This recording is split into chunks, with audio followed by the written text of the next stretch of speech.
this video, we laid out the foundation for hypothesis testing of one mean.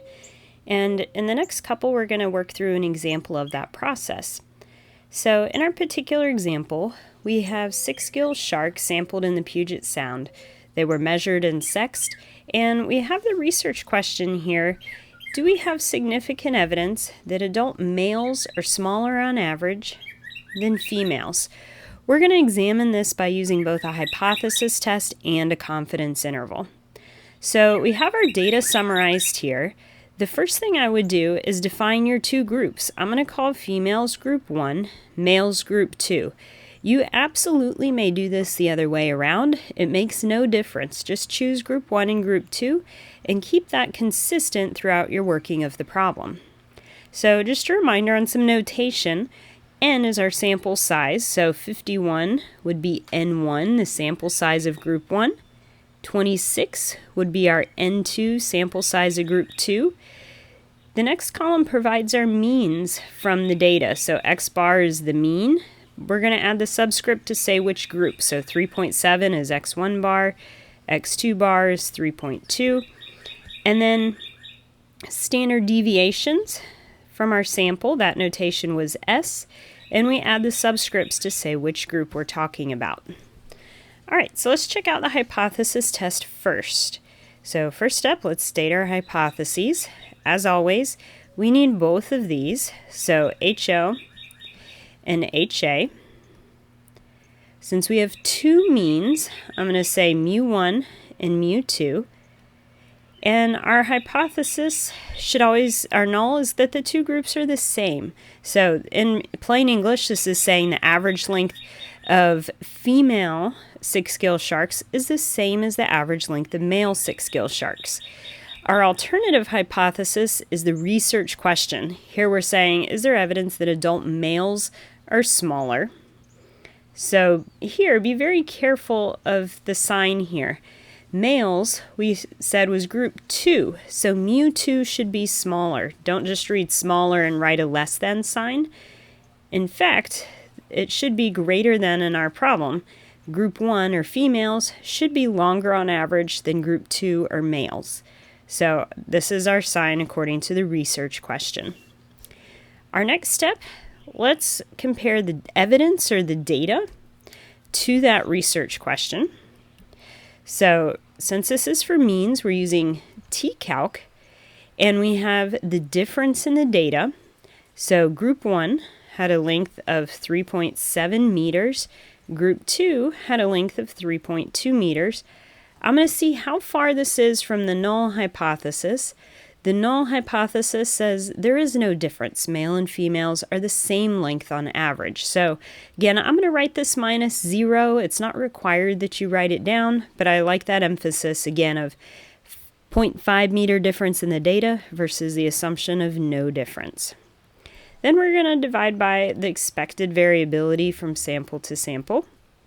So that's our S1 squared, so 0.4. Make sure you square this, divided by our sample size in the first group, 51, plus the variability of the second group, 0.35 quantity squared, over the sample size for the second group. And why not work this out in pieces? So the numerator, if you work that out, you get half a meter difference.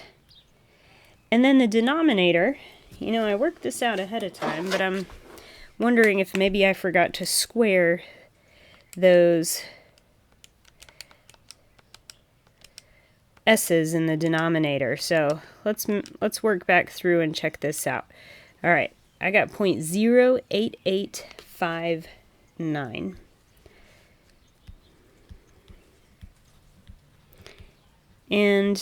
Or if you're rounding to 4 decimals like we're trying to do, 0.0886.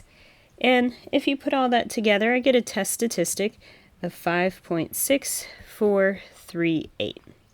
So this is telling me my data of half a meter difference is really, really far. A z-score of 5, 6-ish is huge. It's really far from the assumption that male and females have the same length. Let's go one more step and turn that into a p-value. What's the probability of seeing data or evidence that far off from my assumption. So remember, the t-distribution looks basically like the normal distribution, bell curve centered at 0. My test statistic is way out here, 5.6438. And HA is greater than, so I want to find the area above my test statistic. I'm just going to write that as a reminder here, HA greater. So again, I'm shading greater or above my test statistic. And we're going to keep reminding ourselves along the way. This is about means, so I use t-calc for my test statistic, and I'm using t-CDF for the p-value. Keep that consistent, t-distribution.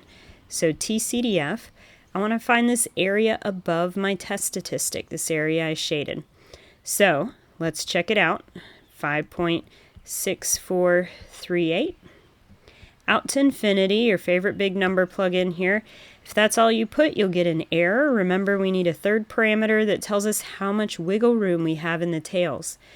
Now, normally it's n-1, but I've got two different n's. Our rule was use the smaller one. So n2 is 26, my smaller sample size. So I'll do n-1 with that smaller sample size. So 25. And if you work that out, you should get 3.6 times 10 to the negative 6. On your calculator, it'll be 3.6 e negative 6. That means scientific notation times 10 to the negative 6. Or if you wanted to write it out, move the decimal left 6 times. So it should be 5 zeros and a 3 6. So this is telling me if there's no difference, I have really tiny chances of collecting this kind of evidence. So that's our next step. Let's write down that interpretation. So here, step 4, I'll say, if the null is true, in context, the null being true means male and female 6-gill sharks have the same length. So if male and female 6 gills have the same average length.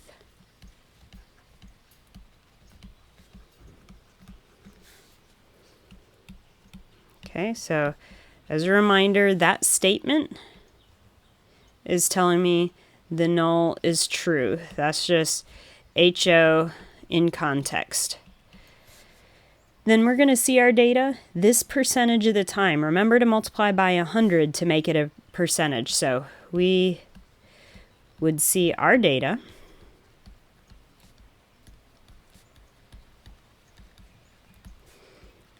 or more extreme, so that's the test statistic or the part we shaded.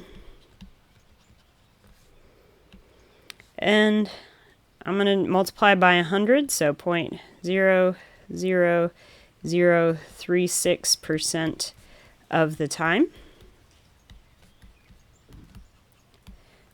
Okay, so last but not least, let's write our conclusion. And as a reminder, our conclusion is always in terms of our research question, back full circle. So under the null, it's highly unlikely to see our data. So we have very, very strong evidence for our research claim. So here I'll say there is very strong evidence and this is based on that suggested guideline for the wording there, very strong, because our p-value is in that last case where it's less than 0.1% of the time. So there's very strong evidence for HA, and in context, HA means that female 6-gills are longer on average. So there's very strong evidence that female 6-gills are longer than males. And make sure you use what parameter you're talking about. So I'll add at the end here, on average. All right, so this concludes the steps for our hypothesis test. I hope these steps are starting to feel familiar for you. Let's go ahead and think about the duality before we pause and work out our confidence interval. So, question, based on the hypothesis test,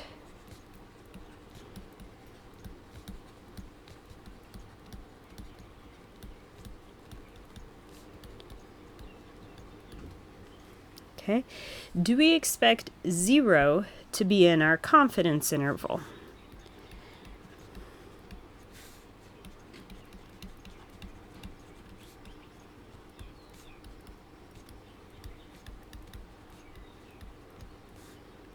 And specifically, the question asks us to do a 90% confidence interval for the difference in the two means. Okay, you guys think about the answer and then come back to the last video to check your answer and actually confirm by working out the confidence interval.